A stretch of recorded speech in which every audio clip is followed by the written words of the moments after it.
গাজায় সামরিক আক্রমণের জন্য ইসরায়েলের বিরুদ্ধে অতিরিক্ত নিষেধাজ্ঞায় মন্ত্রিসভার সমর্থন আদায়ে ব্যর্থ হওয়ায় পদত্যাগ করেছেন ডাচ পররাষ্ট্রমন্ত্রী ক্যাসপার ভেল্টক্যাম্প, যার ফলে দেশটিতে ব্যাপক রাজনৈতিক অস্থিরতা দেখা দিয়েছে।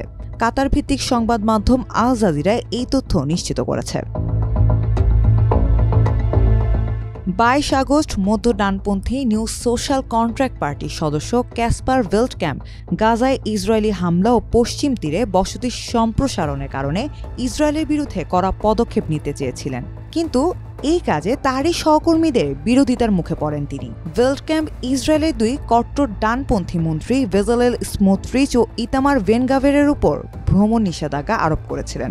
একই সঙ্গে নৌবাহিনীর যন্ত্রাংশের রপ্তানির পারমিট বাতিল করেছিলেন। তিনি খুব করে চাইছিলেন ইউরোপীয় ইউনিয়ন ও ইসরায়েলের বাণিজ্য চুক্তিও স্থগিত করতে। তবে জার্মানির আপত্তি এবং ডাচ সংসদের বাড়তি চাপ তাকে আরও সমস্যায় ফেলে দেয়।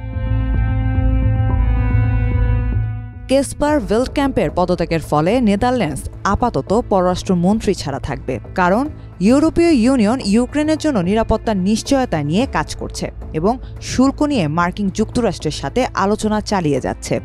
এছাড়া ভেল্টক্যাম্পের সঙ্গে একই দলের অন্য মন্ত্রী ও সচিবরাও সংহতি জানিয়ে পদত্যাগ করেছেন।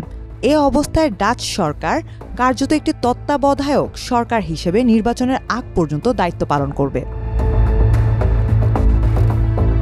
সীমিত কিছু নিষেধাজ্ঞা নিলেও এখনও ইসরায়েলের F-35 যুদ্ধবিমানের সরবরাহে ভূমিকা রাখছে নেদারল্যান্ডস। অথচ এসব যুদ্ধবিমান গাজায় হামলার জন্য ব্যবহার হচ্ছে, যেখানে ইতোমধ্যে প্রাণ হারিয়েছেন হাজার হাজার মানুষ এবং সেখানে দুর্ভিক্ষের আশঙ্কাও দেখা দিয়েছে।